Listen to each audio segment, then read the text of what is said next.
I wanted to talk about the Dark Crystal Age of Resistance. This is a new series on Netflix that is a prequel to the original Jim Henson Dark Crystal film. One of the things that is fondly remembered from my childhood.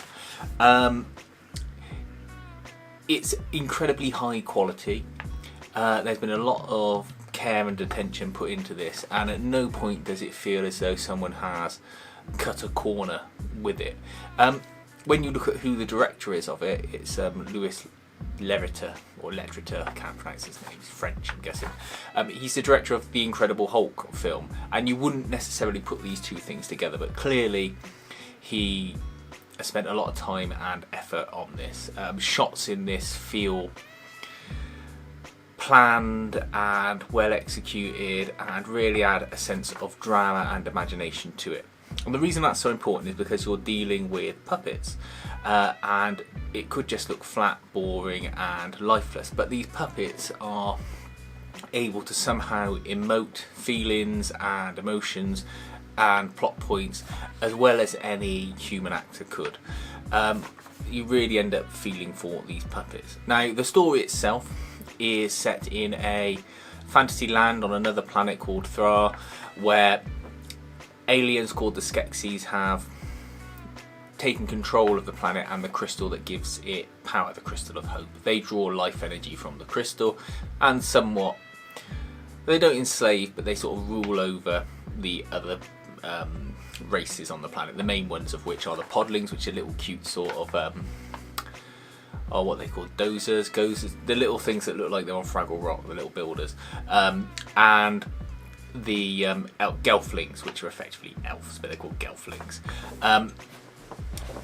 And they find that they've damaged the crystal and they need a new form of energy to help them live forever and keep their life force regenerating. They find that they can use the crystal to drain another life form's energy and give it to them in the form of a liquid. So of course now they start taking gelflings who have the strongest energy and draining them, and this forms the resistance element of the title. And you follow a set of gelflings and a very sort of cute and enjoyable character called Hup, who is a podling who wants to be a knight or paladin, and they are trying to gather, support and start this resistance movement. There are elements of romance along the way, there's drama, there's comedy, some elements are very, very serious, other elements are just downright enjoyable to watch. You've got little sort of musical parts. It is a fully padded out world, and it manages to achieve as much as, say, the Lord of the Rings franchise did in all of its films across the span of its episodes. Each episode's about an hour long. I didn't binge watch this because, to be honest, I wanted to thoroughly enjoy every sort of minute of it. I didn't want to rinse through it and find that I sort of missed bits or didn't fully digest it. And whilst you can binge watch it, every episode is so packed with things to look at, things to understand, things to digest that you don't really want to. Maybe watch one or two at a time, but I just couldn't really find myself wanting to watch more than that. Not because I didn't enjoy it, but I just wanted to pace it out a little bit. I hope they have another series as soon as possible. I'm guessing now they've built the sets and they've got the puppets and that, they have to use them. So I would be great if they could get another series out within 12 months, let alone 18 months. I'm not sure what the plans for that are. Even though you know what happens in the film, which is obviously set after the events of the series, you don't find yourself sort of thinking, oh well, spoilers, they're going to lose in the series anyway, because in the film everyone's been wiped out bar two gelflings that we know of. It doesn't matter because the story is so enjoyable. Also, there's heel turns and then there's babyface turns after that, and it's like Game of Thrones in some parts, particularly with the gelfling princesses and the way they're trying to sort out who's going to be the queen or I think it's called All Mother or whatever, but it's effectively the queen of the gelflings. yeah, it's just really good. Oh, is it good for kids because it's puppets?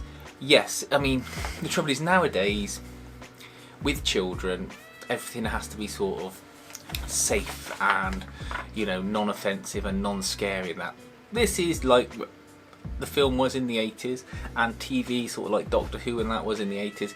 You can watch it if you're sort of an older young child, so I don't know, 8 up, because children understand about dark things, they understand about fights and death and loss.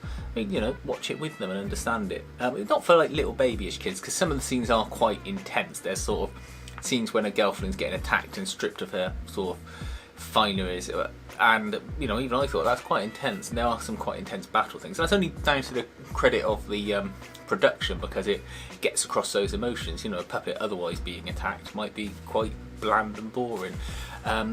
But you know, that's all I would say about it. Is it's good for children to see and understand these things if they can cope with that, and therefore this shouldn't not be seen by them.